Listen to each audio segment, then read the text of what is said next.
Hey guys, welcome back to my channel. If you're new here, my name is Jennifer, owner of Citrusandwillow Skincare and Citrusandwillow Advanced Aesthetics courses.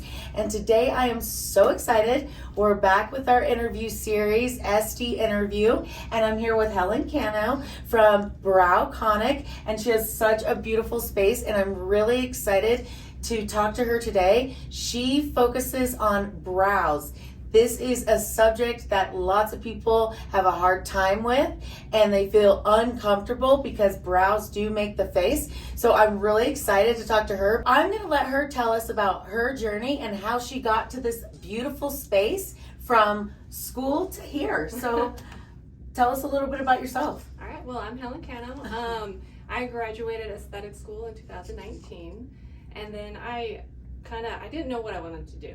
I knew facials was kind of the route, so I started working for Massage Envy as their esthetician, but it just wasn't working out. And so I went to a place where I normally get my brows shaped, and they were hiring. So I started working for them, and that's where I learned all the basis of the brows, because in school they don't really teach you much. Right. So I worked for them it was probably about 7 months, and I decided to go out on my own, and it was the beginning of March of 2020. So I started my business, was open for a few weeks, and had to close down. Oh, yeah. That was hard for so many people, and especially in this industry. Right. And I mean, I was expecting to be slow, but not shut down. Right. But survived that. Yeah. But yeah, and I still offered facials and brows, but I really loved how brows were, because I'm more of a creative type. It's more art. It is. So I decided to drop all the facial services and go straight into brows.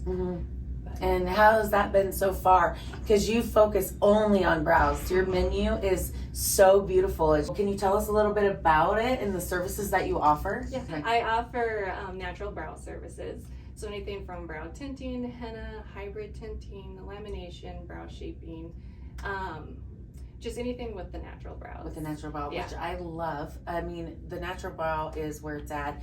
The brow lamination is super popular. A lot of people don't know much about henna. Can you talk a little bit about that and how that works? Yeah, so henna is just like the body art, but there's a few more ingredients in there to not make it red and not have it sit for hours. Yeah. It takes about 15 to 20 minutes, but it stains the skin and it tints the brow hairs. Now the stain can be different on people depending how oily or dry your skin is. Henna likes dry skin, so it could last up to 2 weeks on the skin, and the tint on the brow hairs is about 4 to 6 weeks. Oh, okay. Yeah, that 2 weeks for the henna. That's how long. Henna is a great option if you are thinking about microblading. Yeah. You really get to show the client what their brows are going to look like before they actually go through the procedure. Yeah, and that happens a lot. People are like, I'm interested in permanent brows, but not sure yet, so they want to see what it's like to wake up with their brows already done. Yeah. Well, what kind of wax and henna products do you use in your studio? Wax, I like to use a hard wax. It's better for the skin. I go through a brand called Wax Press. They're just in Utah, and it's more of a gel hard wax. So you're able to mold a little more and get all the hairs. That's nice. As far as henna, I use a brand called Diotics, and I really like that one. I've tried other brands, but I always go back to Diotics. You do? Yeah, they just last, it lasts longer. It lasts, and there's some henna. The first one I was trained on, you have to put down the henna, you let it dry, and you scrub it off, and you have to do it 3 or 4 times. And the problem with that is the first stain may not take, so what you had shaped is gone. Yeah. And then with the spoolie scrubbing, it irritates the skin, and so then there's a burning sensation for the client. Or this one, you put it down, you let it sit, and then you wipe it off. Okay, so, yeah, that's nice. Yeah. Kind of like tinting the brows. Exactly. Yeah. Brows are really hard, and when I teach them in my classes, I always say less is more. How did you get so comfortable to just stick with brow services? Really, it's just a lot of practice. As we're talking about brow shaping, when I was first trained in brows, she had me use a stencil. Okay. Which was fine, and that's kind of like when I first started, so I was already scared. But a stencil, you can't really mess up too much. Right. And when I went on my own, not everybody fits into a stencil, so I wanted to learn more about brow mapping. And it was a permanent makeup bar where I worked, so I knew about string mapping. And I just further went down that rabbit hole. And that's how I map out people's brows, because it really gets their facial structure. Yeah. And with what I do, I can only work with what they have. Yeah. So I can't create like a whole new shape or anything, but I can work with what hair they have. Yeah.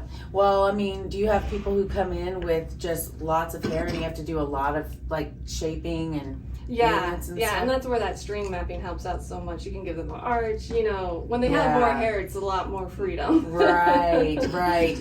I love the string mapping. That's what I do too. Yeah. The string mapping is fantastic for really capturing the face structure, like you said. Yeah, so. And just getting, I mean, I can't make the brows perfect, but I can get them as symmetrical as I can. Yeah. I always say they're sisters, not twins. Yes.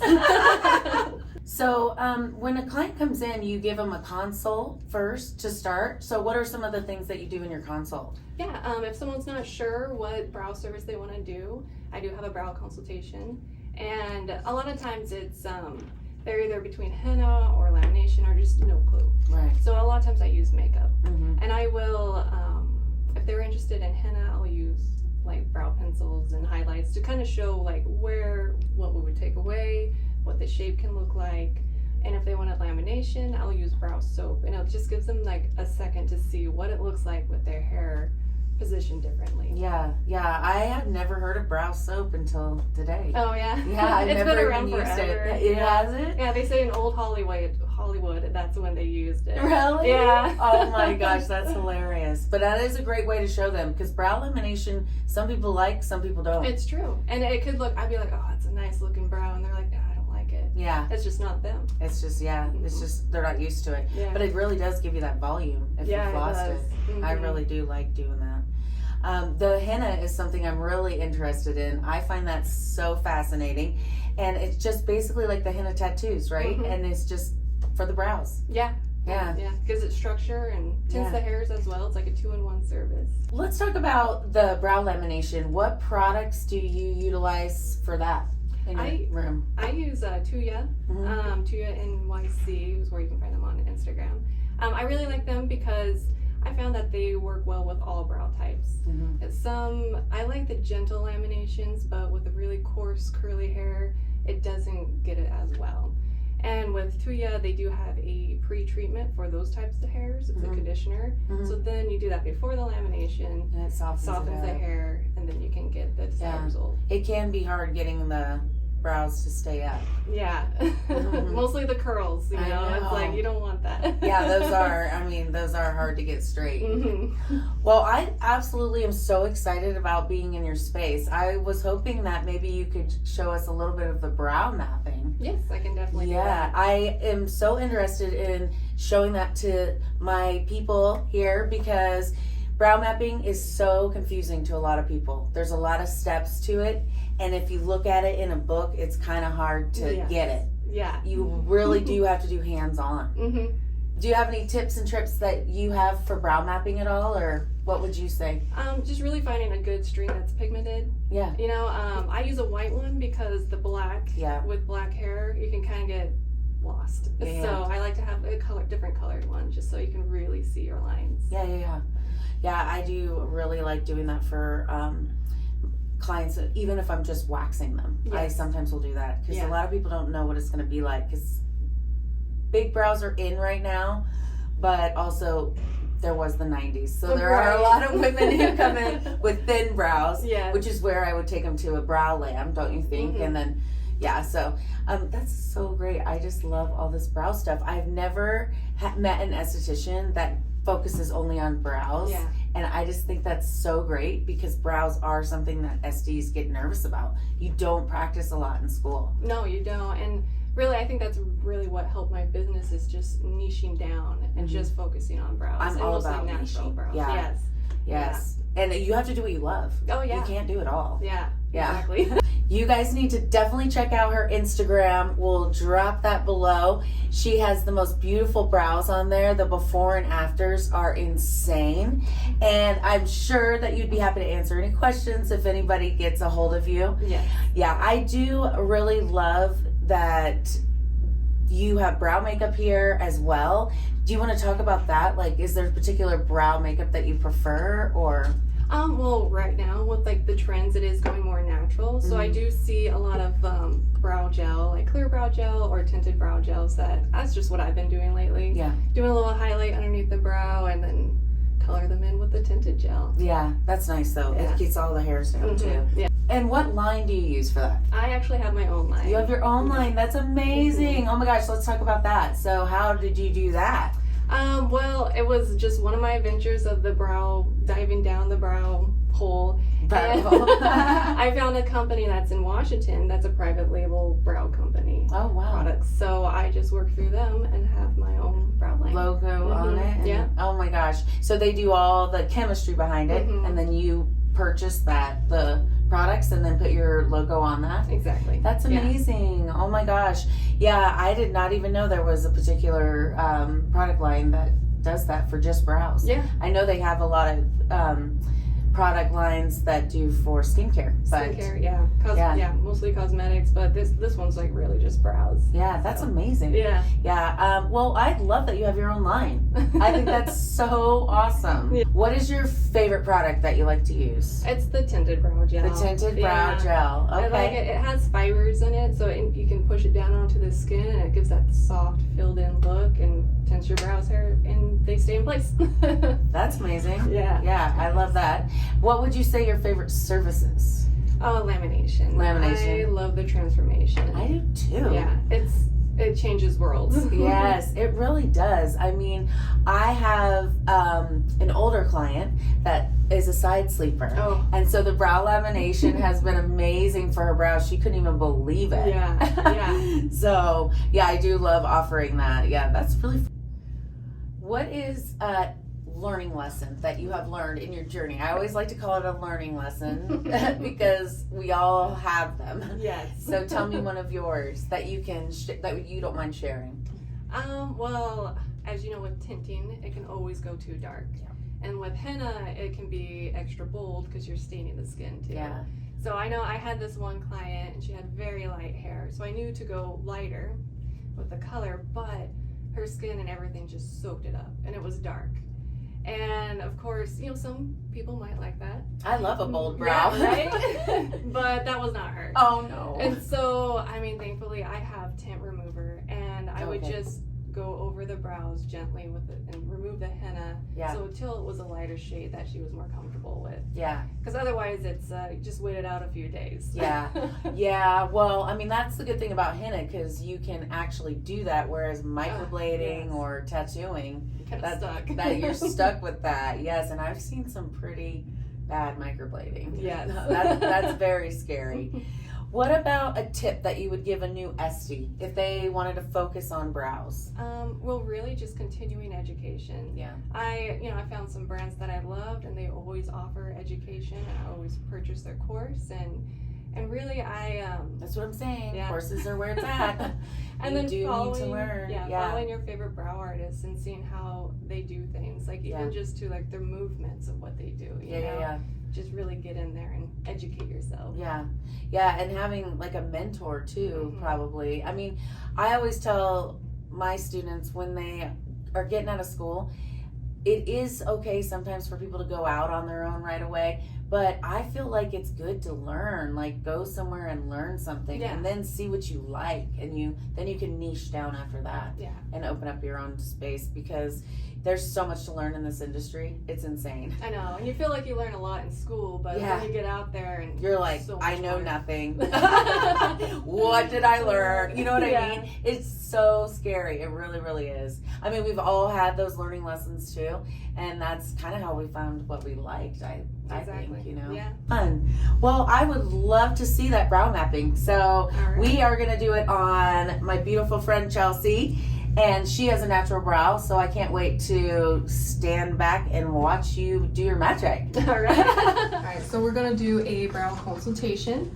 And usually it's between the henna brows or lamination. And I use makeup for both to just give an idea for the client what it would look like on them. So for this brow, we'll do lamination, and this one we'll do henna.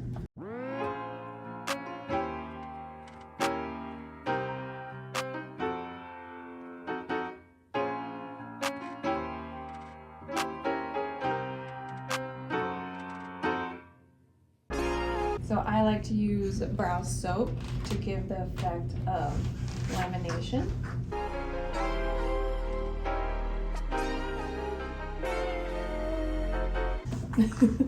Is the soap kind of like, you know, a lot of clients talk about that like got to be glue gel. Is that kind of like the same It's concept? pretty much, yes, it is. I actually, for a while I used to make my own brow soap because I wanted it to be more creamy opposed to the hard soap. And that's just what I've been using to do my consultations with. Just gives it more of a realistic look.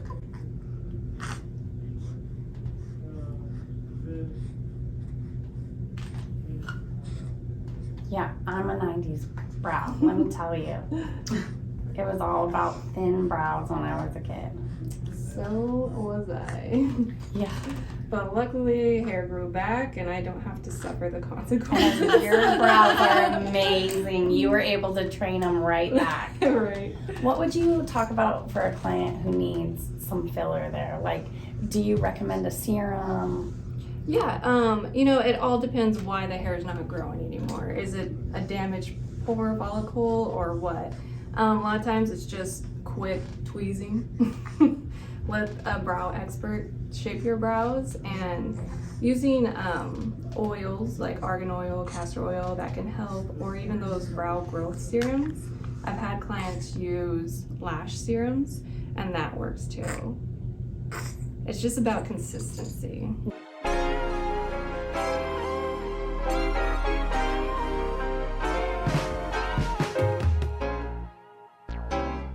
So for a client that's trying to grow out their brows, do you kind of help them fill in a little bit of the areas that are missing once you've shaped them a little bit?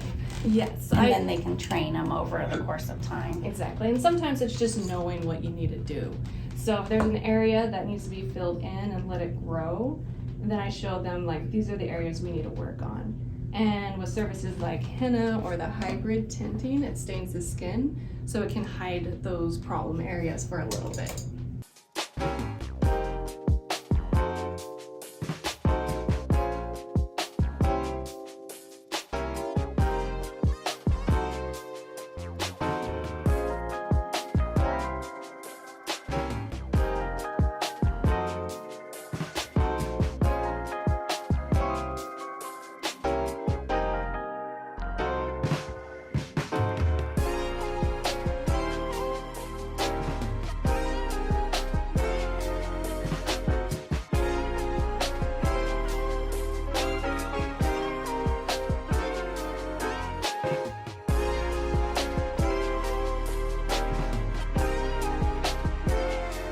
All right, I'll have you take a look. Remember, this side's what the lamination can look like, and it lifts the hairs that tend to bunch up on each other, and that's what henna can look like. My brows! Yeah.